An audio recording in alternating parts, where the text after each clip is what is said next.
Welcome to the Investor Coaching Show, a podcast to help you get an insider's view of the financial world and escape common investment traps. We look at the financial news of the day and help you make sense of it so you can relax about money.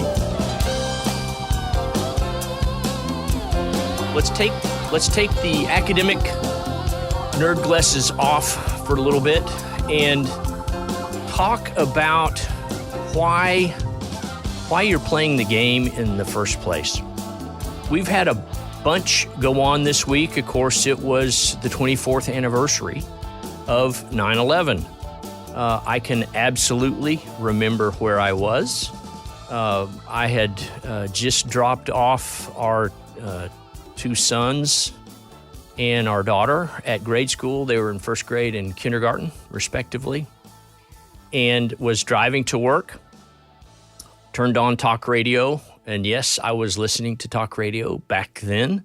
I finished high school in Sacramento, and so I cut my teeth on Rush when he was the local host out there. But I heard about the attack, so I turned the car around, drove home, and turned on the TV, witnessed the second plane hit the second building, and looked at my wife, and I said, I'm going to go get the kids. And so I drove to school, picked up the kids, and brought them home, and we started homeschooling.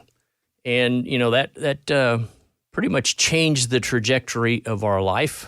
We ended up finally putting them back in school at some point, years and years later. But I remember where it was. And unfortunately, I would hazard a guess that almost everyone listening to this broadcast knows where they were on September 10th at this point.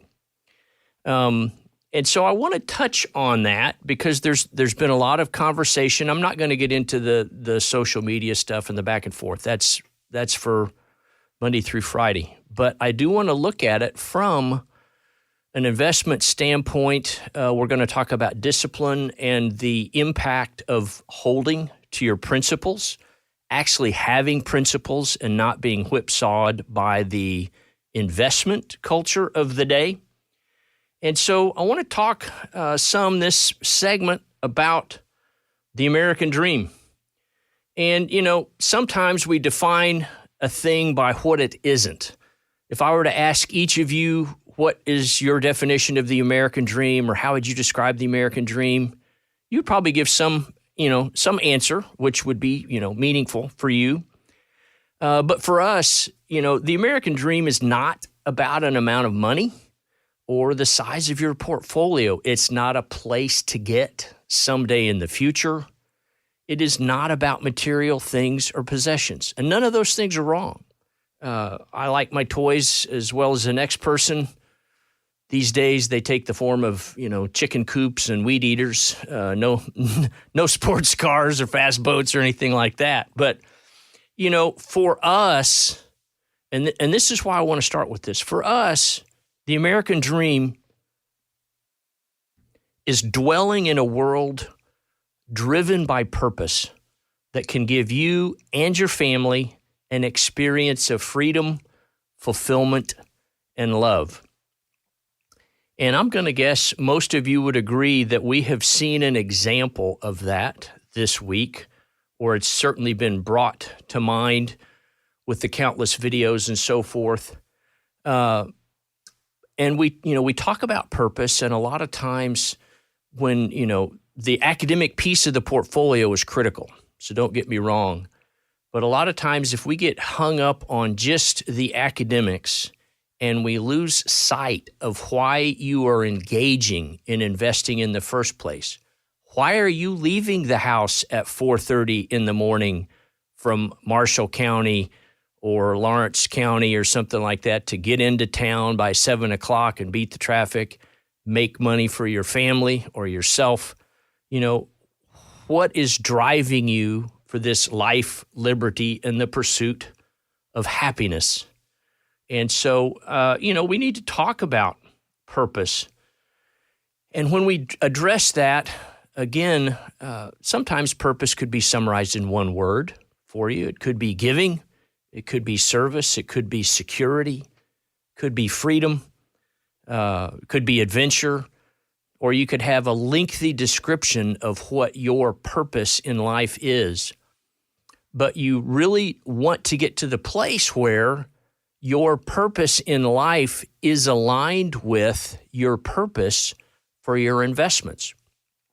You know, we talk a lot about stock picking, market timing, track record investing, the scads of data that show stock picking doesn't work. Even in this, earlier in this segment and last hour, talking about this ETF that is purported to be a great stock picker, and it only wins 3 out of 10 years or 4 out of 10 years. And so the data just says it doesn't work. So I would ask you a question. If you have defined your purpose, however you define the American dream and what it is you're wanting to accomplish, why would you want to engage in things like gambling and speculating that really put that purpose at risk?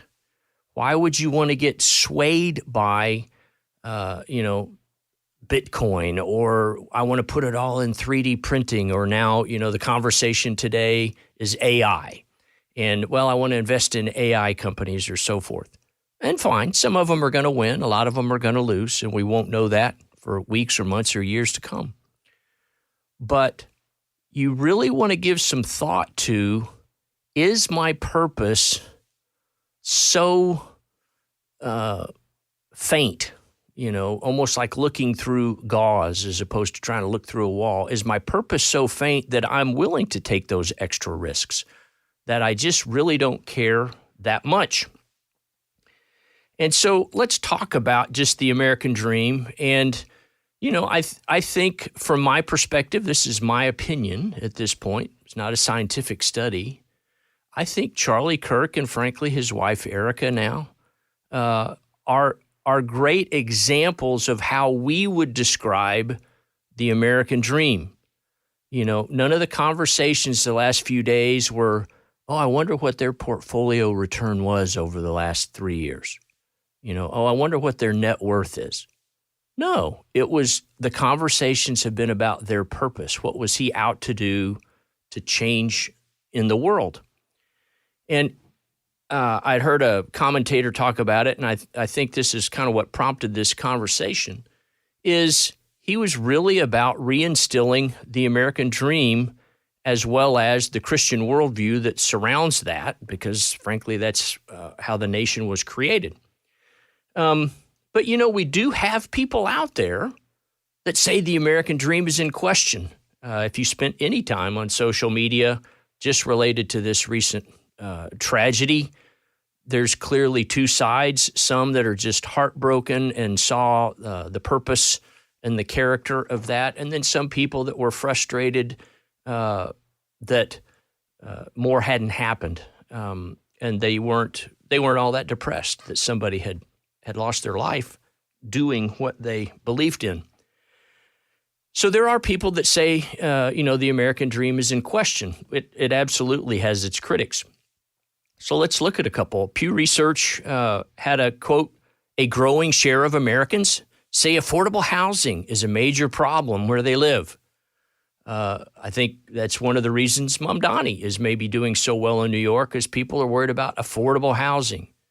CNN Business, as millions fell into poverty during the pandemic, billionaires' wealth soared. There's a real cheery quote.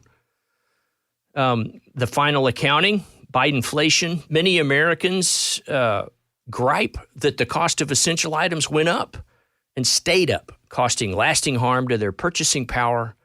Overall, inflation was 21.2% during the last 4 years. Again, not very good news, but these are the critics of the American dream that we're reading. YouGov America, millennials, 46%, are less likely than both older and younger generations to say that they think the American dream is within reach for them personally. America is facing a retirement crisis. Most experts agree that a significant portion of the population will lack the resources to live comfortably after they stop working. And it keeps going on and on. And so if you stop there, kind of like Paul Harvey, the rest of the story, if you stop there, you could come to the conclusion, man, the American dream is gone. Charlie was, swimming upstream and, converting these people, but the American dream's dead. He was wasting his time. And nothing could be further from the truth. If we look at the side that says, hey, the American dream is alive and well. Entrepreneurship is booming in the United States. Over the last few years, the number of applications filed to start new businesses has surged. Nearly 46% of Fortune 500 companies were founded by immigrants or their children. And might pause there, but, oftentimes, my brother-in-law is Australian, and we've had several family members marry, people from outside the U.S. And a lot of times, and my clients that fit this category, friends, immigrants have a much better understanding of what the American dream really is than those of us that grew up here, and that's a shame. Nearly 3/4, 74% specifically, of leaders expect revenues to increase in the coming year, while 65% project higher profits. Most Americans, 67%, believe they've achieved the American dream or on their way to achieving it, regardless of race, income, or education. And, when you look at talking about freedom, and we'll just take a break there, Louis. We will come back and continue on this, talking about the American dream, what it means, how purpose plays into that, and we'll circle back into making sure that you have rock-solid investing principles, just like you have rock-solid principles for your life that you follow in day-to-day situations. Hey, just a note to you podcast folks, we just came out with a retirement income guide, and I'm super excited about this. There are all kinds of myths about taking income in retirement. People worry about running out of money, and rightfully so, because a lot of these myths can actually cause that. Now, the myths that you typically hear about, number one, dividends, living off dividends in retirement, real estate, life insurance as a retirement investment, and annuities, and interest-bearing accounts, and target date funds. There are all kinds of things out there. What I want to do is put something together that walks through why those things are problematic, number one. Number two, the other thing that I wanted to do is walk through the evidence-based research on taking income in retirement. And we got a ton of data going all the way back to 1900. Hey, what's the logic behind it? And it's intensely logical. So we put that together, and all you have to do to download that, making it super simple, just go to paulwinkler.com/relax, and you can actually get into that very easily right there. So I would urge you to do that. Check it out, because I think you're going to really like it. paulwinkler.com/relax. Welcome back to the Investor Coaching Show. I'm Evan Barnard, and we're continuing a conversation on pursuing the American dream and living your purpose. And, when you look at free countries, Luxembourg happens to, in terms of GDP per capita, their GDP per capita is $137,000 and change. Ireland, $107,000. USA is at $85,000. And when you look at less free countries like China at $13,000, Iran at $4,700, you see that there is a huge correlation between freedom and output and GDP. And, none of that happens by accident. And so that brings us to this purpose conversation. The Wright brothers didn't just say, hey, let's do some work, and maybe instead of a bicycle, this thing will turn into an airplane. No, they had a purpose. I would absolutely say that Christ had a purpose when he walked on the earth.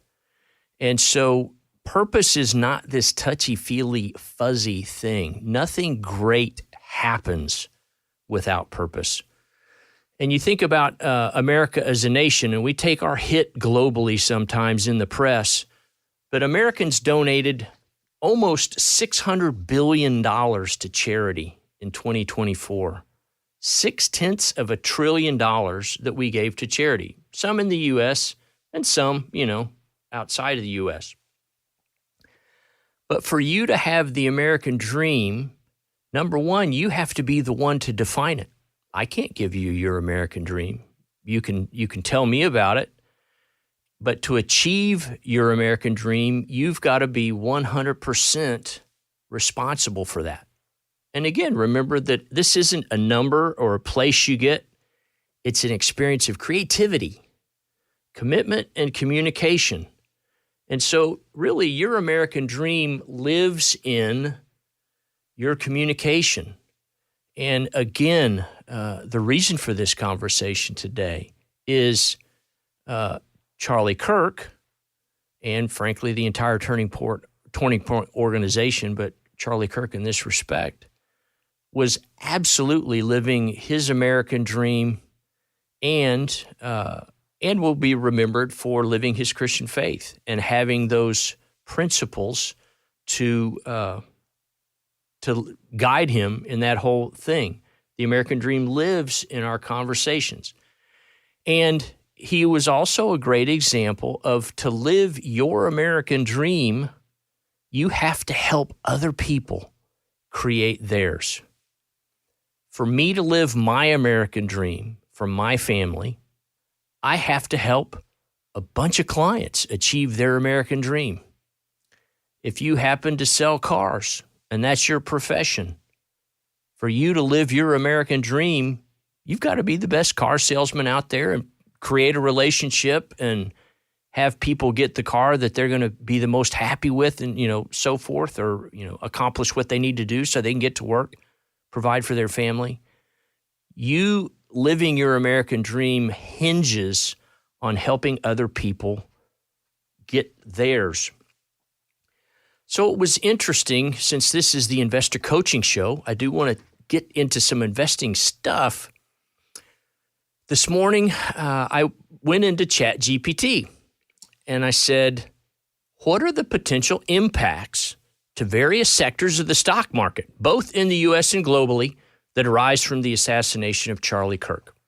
And that was my question to ChatGPT. And, most people in the investing world are looking at some prediction of the future in order to choose an investment or change their strategy or something like that. I thought, okay, what are people going to be thinking about? Here's my response, which is number one, a red flag on getting investment advice or stuff from ChatGPT. It says, I need to pause here. As of now, there are no credible reports that Charlie Kirk has been assassinated. Because your question is based on a hypothetical event involving real-world violence, I can't speculate about that scenario directly. What I can do is walk you through how political violence or the assassination of a high-profile figure in general might affect different parts of financial markets, yada, yada, yada. So kind of an interesting response of my hypothetical question to ChatGPT this morning about market responses. And then it proceeded to kind of give me an answer to, well, this may happen, that may happen, and so forth. I'm not going to go through that because my point is not to have you start changing things based on global events in a portfolio. If you're well diversified, you should be able to respond to whatever happens without knowing in advance that it was going to happen. But it does lead me to the principles that we believe as a firm. And one of the things that I'm just so proud of as a firm is our message has not changed since Paul opened the firm. And any client that has used us, maybe, you're listening to podcasts and you've moved away or something, but our message has stayed consistent. And as a listener, you have heard us talk about stock picking, market timing, track record investing, all the academic principles. And you know that we always are speaking against these fads that come up. And, you know, Charlie Kirk had principles, and he stuck to his guns. He could, you know, our beliefs from an investment standpoint, we're happy to have those kind of conversations with people, and we have data to back up why we believe what we believe. Charlie had scripture to back up why he believed what he believed, and he didn't change his message just because something was popular, just because he might be excluded, or anything like that.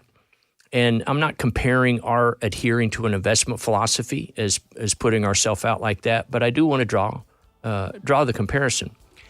So when we come back, we're going to look at some investing fads that have taken place over the years, some that happened before this firm even existed, but some more recent, and we'll have a couple of articles that support that, of why it's important to have a reason for why you're putting a portfolio together a certain way, why you're maintaining it a certain way, and making sure that that set of principles supports your purpose and supports you achieving your American dream. Hey, this is Paul Winkler. Hope you enjoyed today's edition of the Investor Coaching Show. If you want to learn more about what we do, go to our website, paulwinkler.com.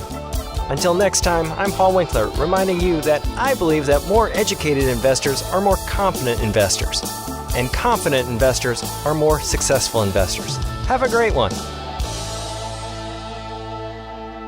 Advisory services offered through Paul Winkler, Inc., an SEC-registered investment advisor. The opinions voiced and information provided in this material are for general informational purposes only and not intended to provide specific advice or recommendations for any individual. To determine what investments are appropriate for you, please consult with a financial advisor. Paul Winkler, Inc. does not provide tax or legal advice. Please consult your tax or legal advisor regarding your particular situation.